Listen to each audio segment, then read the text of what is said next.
하나님의 말씀은 구약성경 열왕기상 7장 23절로 26절입니다. 구약성경 522면입니다. 522페이지 혹은 523페이지에 있는 말씀입니다. 열왕기상 7장 23절로 26절입니다.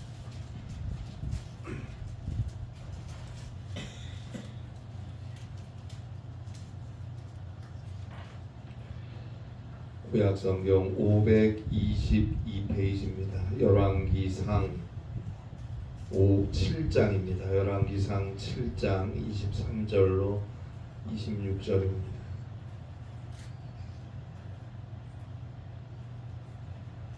열왕기상 7장 23절로 26절 함께 한 목소리로 봉독합니다. 또 바다를 부어 만들었으니 그 직경이 10규빗이요 그 모양이 둥글며 그 높이는 5규빗이요 주위는 30규빗 줄을 두를 만하며 그 가장자리 아래에는 돌아가며 박이 있는데 매 규빗에 10개씩 있어서 바다 주위에 둘렀으니 그 박은 바다를 부어 만들 때에 2줄로 부어 만들었으며 그 바다를 소 12마리가 바쳤으니 셋은 북쪽을 향하였고 셋은 서쪽을 향하였고 셋은 남쪽을 향하였고 셋은 동쪽을 향하였으며 바다를 그 위에 놓았고 소의 뒤는 다 안으로 두었으며 바다의 두께는 한 손 너비만 하고 그것의 가는 백가파의 양식으로 잔가와 같이 만들었으니 그 바다에는 2000밭을 담겠더라. 아멘.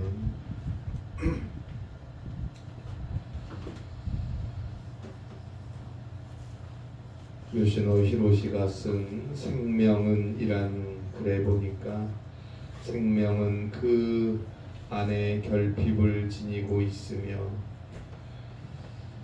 그것을 다른 존재로부터 채워받는다라는 구절이 있어서 잠시 생각해 보았습니다. 생명은 그 안에 결핍을 지니고 있으며 그것을 다른 존재로부터 채워받는다. 그래요. 우리 인간뿐만 아니라 이 땅의 모든 생명은 결코 나 혼자 살 수 없습니다. 혼자 사는 것처럼 잘난 척 하지 마세요. 결코 나 혼자 살 수 없습니다. 서로가 서로를 의지해야 합니다. 함께 해야 합니다. 여러분, 처음부터 나라는 인간이 있기 위해서는 적어도 부모님이 필요하지 않습니까? 육체적 생명으로서 인간은 결코 혼자 만들어질 수가 없어요. 정신적인 면은 어떤가요? 현대인들은 채워지지 않는 목마름이 있다고들 하죠. 마음이 헛헛하다고들 하죠. 헛헛하다, 뭔가 채워지지 아니한 허전함을 의미하는 것입니다. 허무해요. 목이 말라요. 갈증이 생겨요. 그러나 아무리 애써도 뭔가 모자란 것 같아요. 그래서 슬퍼집니다. 고독해집니다. 따라서 인간의 행복은 나에게 있는 결핍을 얼마만큼 채워갈 수 있느냐에 달린 게 아닐까요? 그 결핍을 하나하나 채울 수 있는 길은 뭘까요?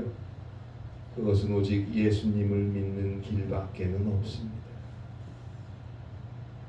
처음부터 인간은 죄로 인해 죽을 수밖에 없는 존재가 아닙니까? 20세기 독일에 나온 조직신학자였던 폴 틸리는 그의 유명한 책 The Ultimated Concern이라는 책에서 죄와 죽음을 인간의 궁극적 관심이라고 했습니다. 궁극적 관심이다. 이 궁극적 관심이라는 뜻을 조금 다르게 표현하면 결코 채워질 수 없는, 어떻게 할 수가 없는, 처음부터 비어 있었던 원천적이고 절대적인 결핍을 의미하는 것입니다. 어떻게 할 겁니까? 어떻게 하겠어요? 인간은 죄로 인해 죽을 수밖에 없는데 도무지 그 생명의 결핍을 채울 길이 없습니다. 우리가 하루하루 살고 세월이 지나면서 다른 건 다 몰라도 이거는 깨달아야 돼요. 병원에 가고 몸이 아프면서 인간에게 어찌할 수 없는 생명의 결핍의 시간이 다가오고 있구나. 그거 하나는 깨달으며 살아야 합니다. 오직 예수님만으로 그 생명의 결핍은 채워질 수 있습니다. 죄로 인해 죽을 수밖에 없는 우리를 용서하시고 구원하시기 위해서 하나님의 독생자 예수 그리스도께서 인간이 되어 우리 가운데 오셔서 우리를 위해 우리와 함께 사셨고 마침내 우리의 모든 죄악을 대신 다 짊어지시고 저 죄인의 참혹한 십자가에서 피 흘려 죽으셨어요. 하나님께서 그 예수를 죽은 자 가운데서 일으켜 세워주셨어요. 이제 그 예수 그리스도를 믿는 자에게 죄사함과 구원이 주어집니다. 죄와 죽음이라는 궁극적 관습, 인간의 절대적 결핍이 해결되는 단 하나의 길입니다. 그리고 이 세상을 사는 것입니다. 세상에서 부족한 것들, 결핍된 것들도 주님께서 하나하나 채워주십니다. 여러분, 죄사함과 영생을 얻었는데 세상에서 부족한 것들이 뭐가 그렇게 큰 것이겠습니까? 정말 내가 죄사함을 받았고 정말 내가 영생을 사는 줄 믿으면 그래 세상 살면서 좀 모자란 게 있는들 그게 뭐 그리 큰 거예요. 말은 죄사함과 영생을 받았다고 하는데 정말 죄사함과 영생을 받은 줄 모르니까 세상에서 뭐 조금 없는 것 같고 조금 부족한 것 같고 그렇게 세상 다 무너지는 것처럼 사는 거 아닙니까? 가장 큰 것을 가진 자에게 부분적인 것은 조금 없다고 해도 그 결핍은 그다지 큰 게 못 되는 거 아닙니까? 얼마든지 웃으면서 기다릴 수 있어요. 그리고 얼마든지 진심으로 나보다 좀 더 건강하고 나보다 좀 더 가진 자들을 축하해 줄 수 있어요. 나는 그보다 훨씬 더 큰 죄사함과 영생의 생명을 가졌는데 그래 돈이나 명예나 건강이나 안락함을 나보다 좀 더 가진 자를 왜 깨끗하게 축하해 주지를 못합니까?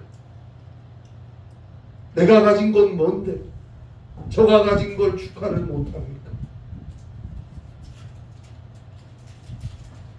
세상의 것들에 쳐다보며 흔들리지 않아요. 왜요? 내가 가진 구원이 죄사함과 영생이라는 이 은혜가 너무너무 소중한 거니까. 그래서 그는 고백해요. 시편 23편 1절이죠. 여호와는 나의 목자시니 내게 부족함이 없으리로다. The Lord is my shepherd, I shall not be in want. 주는 나의 목자시니 나는 바랄 것이 없습니다. 그거면 충분합니다. 빌립보서 4장 13절입니다. 내게 능력 주시는 자 안에서 내가 모든 것을 할 수 있느니라. 오직 주님의 은혜 안에 사는 자 모든 것을 할 수 있느니라. 모든 것을 할 수 있다. 모든 것들을 넉넉히 이해하고 넉넉히 받아들이고 넉넉히 소화하고 넉넉히 기뻐하며 살 수 있다는 말입니다. 기도하며 주를 의지하며 주만 바라보며 믿음으로 나아가는 자, 그 걸음을 주님이 친히 인도하시기에 그는 받아들일 수 있고 견딜 수 있고 기다릴 수도 있고 마침내 주와 함께 이길 수 있는 것입니다. 그는 이 세상을 살지만 세상 안에 충만한 하나님의 은혜 안에 사는 거예요. 그리스도의 은혜의 바다를 떠다니는 것입니다. 여러분은 얼마나 주의 은혜 안에 살고 계십니까? 주님의 은혜의 바다가 나의 인생에서 어느 정도 펼쳐져 있습니까? 걸음걸음마다 주님의 은혜의 바닷속이어야 합니다. 그에게 더 이상 결핍은 없어요. 정확히 말씀드리면 결핍으로 인한 부족함으로 인한 목마름이 없는 것입니다. 여전히 건강도 부족할 때가 있겠죠. 물질 당연히 부족하겠죠. 사회적으로 내 생에서 필요한 것들 때때로 부족할 때가 많아요. 정신적으로도 인간관계에서도 내 맘과 같지 않고 모자랄 때가 있을 것입니다. 그러나 그것 때문에 목마르지는 않아요. 그것 때문에 미치겠지는 않아요. 왜요? 주님의 은혜 안에 내가 있으니까. 그분의 품 안에 내가 안겨 있으니까. 그렇게 초조하거나 또 부럽거나 두렵거나 그러지 않아요. 주님께 맡겨버리고 오늘도 기도하며 믿음으로 살아가는 거예요. 늘 감사하고 찬송하는 거예요. 나를 죄와 사망에서 구원하신 예수님께서, 나를 죽기까지 사랑하신 그 예수님께서 나와 함께 하시니까 그분의 은혜 안에서, 그분의 사랑 안에서 만족하며 감사하며 사는 것입니다. 결핍이 없는 것이 아니고 결핍으로 인한 목마름이 없어요. 그 결핍과 그 부족함을 채우고도 남을 만큼 큰 주님의 은혜 안에 이미 살고 있기 때문입니다. 그래서 예수님께서 말씀하셨죠. 요한복음 4장 14절입니다. 내가 주는 물을 마시는 자는 영원히 목마르지 아니하리니 내가 주는 물은 그 속에서 영생하도록 솟아나는 샘물이 되리라. 주님이 주시는 물을 마셔야 돼요. 그 은혜 안에 살아야 합니다. 오늘 우리의 모습은 어떻습니까? 주님의 은혜 안에 살고 있습니까? 아니면 여전히 세상에서 부족한 것들 때문에 목마른 삶을 살고 있습니까? 주님을 바라보세요. 저 십자가를 한번 보세요. 그리고 회개하고 기도하세요. 주의 이름을 간절히 부르짖으세요. 오 주여 나를 용서하시고, 오 주여 나를 도와주시고, 오 주여 나를 건져주세요. 진실하고 간절한 기도 위에 하나님의 음성이 있을 것입니다. 기도할 때 기도하고, 예배할 때 예배하고, 말씀 들을 때 말씀을 들으세요. 어떤 딸아이가 블록 장난감을 열심히 만들어서 아빠가 야, 너 뭐 만드냐 그랬더니 교회를 만든대. 그래서 이 아빠는 내가 이 딸을 그래도 데리고 가면 앉아서 졸기만 하고 딴짓만 하더니 그래도 교회에 갔다 오더니 그래도 또 교회를 생각하고 예배를 드리더니 이렇게 블록으로 교회를 만드는구나. 아이고 감사합니다. 아이고 잘한다 그랬더니 이 딸이 쉬 조용히 해요. 그래요. 그래서 이 아빠가 왜 그랬더니 다 자잖아요. 다 자고 있는데 그 떠들면 다 깨잖아요. 교회에 데리고 나오는 건 좋았는데 다 자요. 딴 생각하고. 주의 말씀을 들어야죠. 주님 앞에 기도해야죠. 찬송해야죠. 예배해야죠. 가만히 앉아있으면 어떡하겠다는 겁니까? 주여 나를 도우시고, 주여 나를 건지시고, 주여 나를 용서하소서. 진실하고 간절히 기도하세요. 기도하세요. 그럴 때 주님이 내가 너를 사랑한다. 두려워하지 말라. 내 딸아, 내 아들아. 나는 너의 하나님이다. 나는 너를 도와주겠고, 나는 너를 고쳐주겠고, 나는 너를 구원해 주겠다. 그 주의 사랑하심을 아는 순간 나의 부족한 그것이 무엇이건 그것으로 인한 목마름은 사라질 것입니다. 성령께서 그리스도의 십자가의 은혜와 사랑, 오늘도 지금도 항상 나를 지켜보시고 돌보시고 함께 하시는 그리스도의 은혜와 사랑을 알게 하실 때 비로소 부족함은 그냥 부족한 것일 뿐 더 이상 그것 때문에 목마르지 않을 수 있게 되는 것입니다. 부족한 중에도 주님으로 인한 기쁨과 그 소망과 감사가 있는 삶을 살아가게 되는 것입니다. 그리고 결국 부족함을 하나님께서 해소해 주십니다. 문제는 주님의 은혜 안에 있느냐, 주님의 은혜를 얼마나 깊이 절실히 깨닫고 있느냐. 여러분, 어느 아프리카 선교사의 일지에 나와 있는 내용입니다. 유명한 내용이, 아프리카 사람들은 어린아이건 어른이건 좀처럼 우는 법이 없다.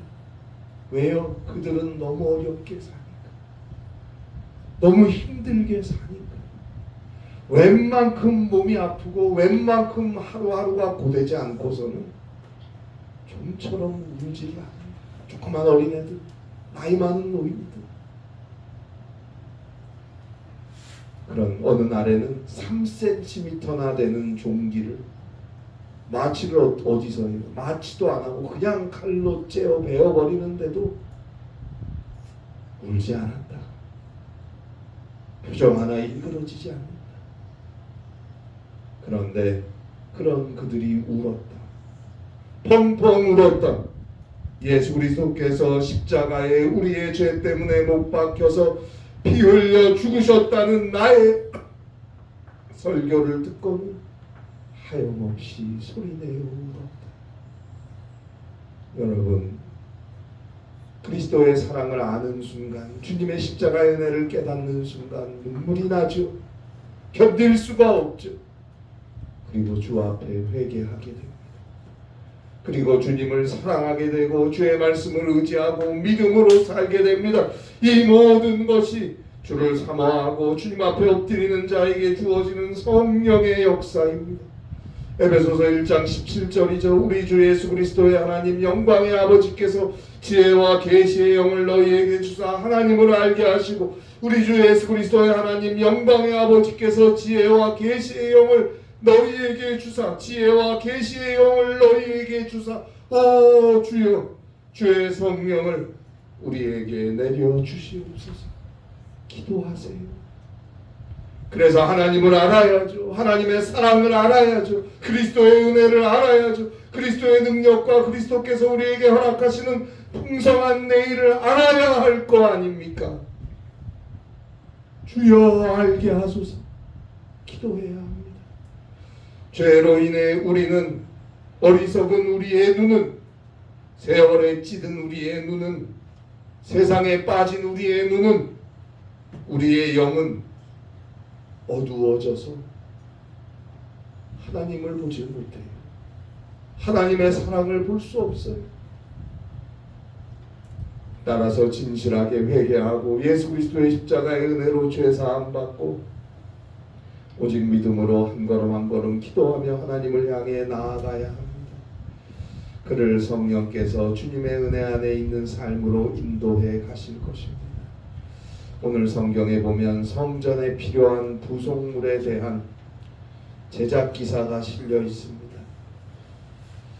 솔로몬이 예루살렘 성전을 7년 동안 건축하고 이제 그 성전 안에 들어가야 할 제사에 필요한 기구들, 의식에 필요한 집기들, 또 여러 가지 부속물들을 제작하는 내용이 오늘 성경 열왕기상 7장 13절로 51절까지 나오는데, 그 중에 오늘 성경은 놋을 부어 만든 바다를 제작하는 내용을 보게 됩니다. 놋으로 바다를 만들어 놓고 거기에 물을 채워 넣는 거예요. 사실 지금으로부터 거의 3000년 전 아닙니까? 금속을 주조하는 일이 쉬운 일이 아니었어요. 그런데 오늘 성경 열왕기상 7장 23절로 26절에 보면 놋을 부어서 바다를 만들었다는 것. 오늘 성경의 수치대로 계산하면 적어도 4m가 넘고 5m가 가까이 돼요. 23절에 보면 직경이 10규빗이라고 했죠. 4m 50 정도예요. 그런데 원형이라고 했어요. 높이는 5규빗이라고 기록되어 있으니까 2m 25cm 정도고, 그 전체 둘레는 30규빗이라고 했으니까 10m가 넘는 거예요. 둘레가 10m가 넘고 직경이 5m 가까이 되고 높이가 2m가 넘는 좌우지간 큰 규모의 놋으로 둥근 바다를 만들어 놨어요. 바다를 상징하는 놋으로 만든 거대한 조형물이 이 바다를 상징하는 이 놋 그릇 안에 오늘 성경 열왕기상 7장 26절 마지막에 보니까 물 2,000바스를 담겠더라 그랬어요. 2,000바시면 최소한 44,000리터 이상의 물이 들어간다는 말이에요. 거대한 건축물이죠. 이 정도면.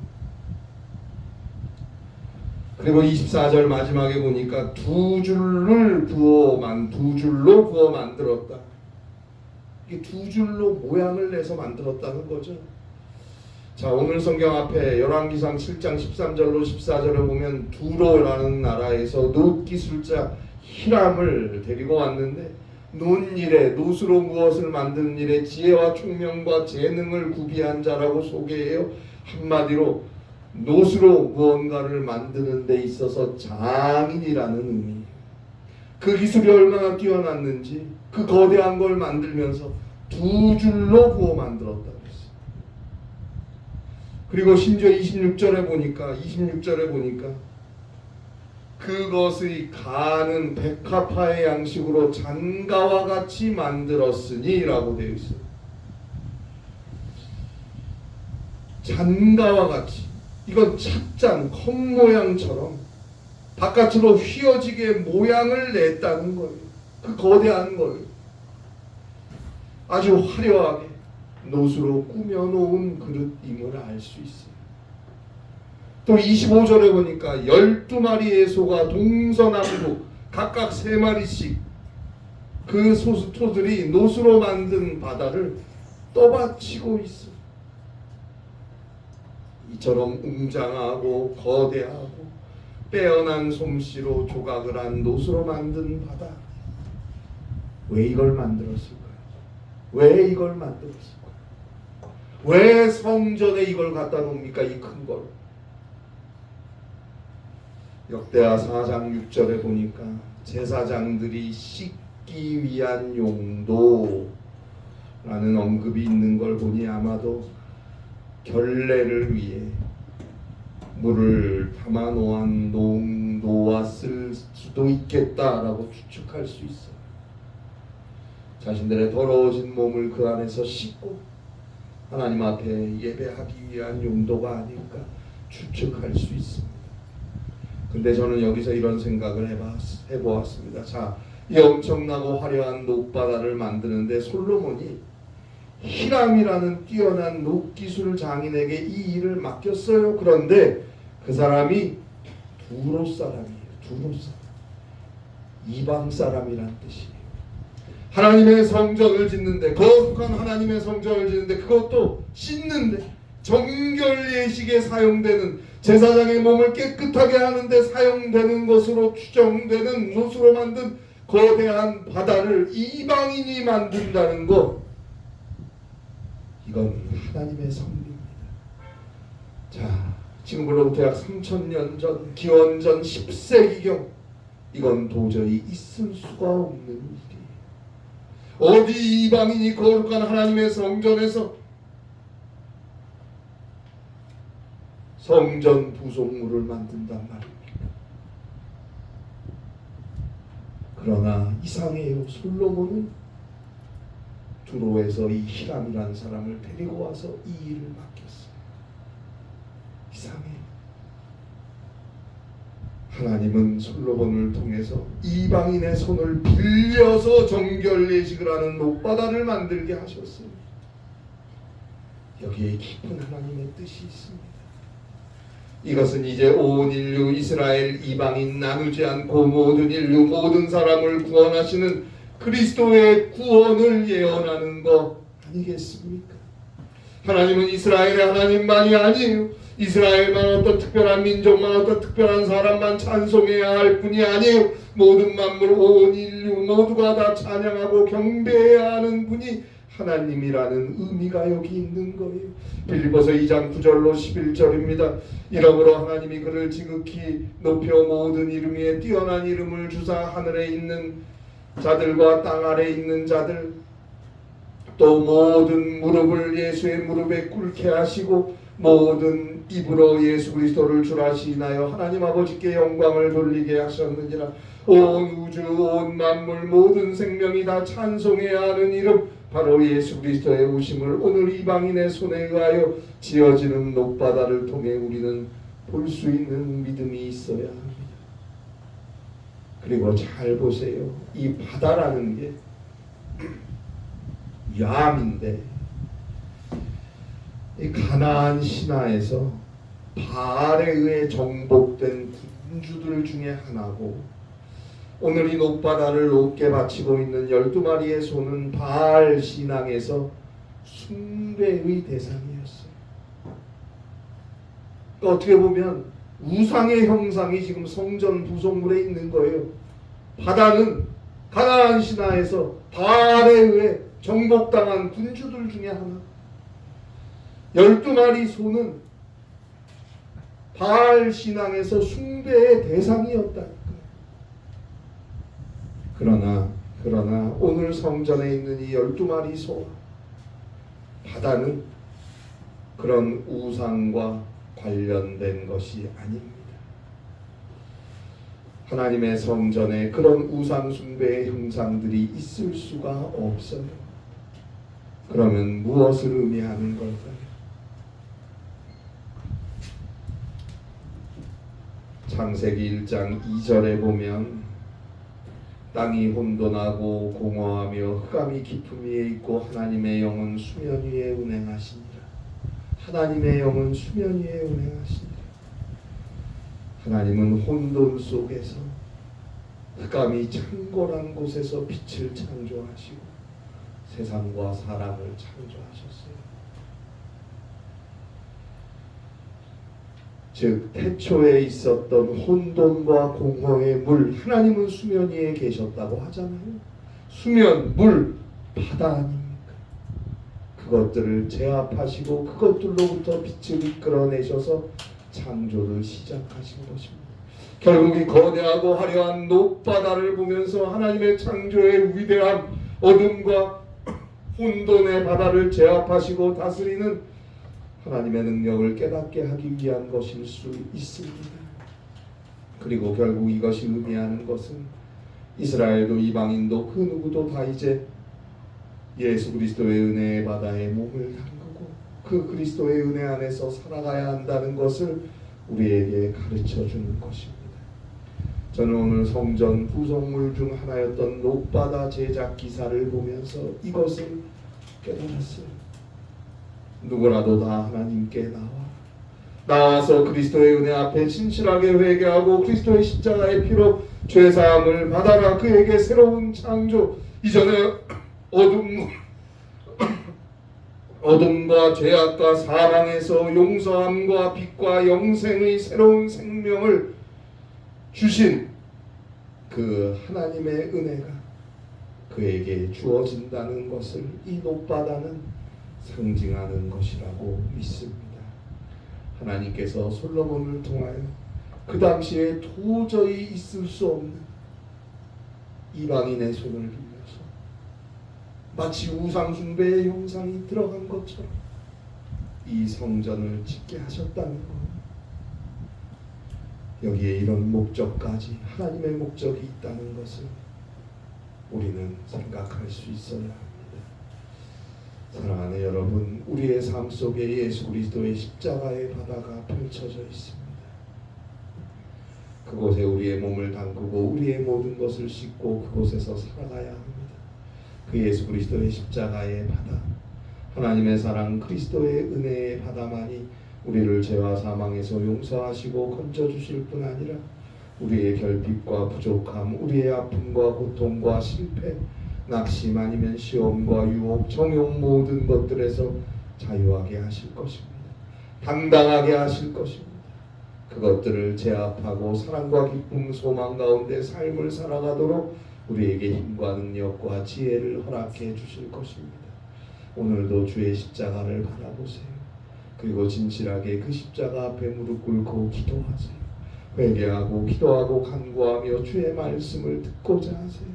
주의 음성에 귀를 기울이세요. 듣고 믿고 순종하며 가는 것입니다. 그의 삶은 언제나 예수 그리스도의 십자가의 바다, 그 놀라운 하나님의 사랑, 그리스도의 은혜의 바다에서 살아갈 것입니다. 구원은 그의 것입니다. 기도하시겠습니다. 하나님 아버지,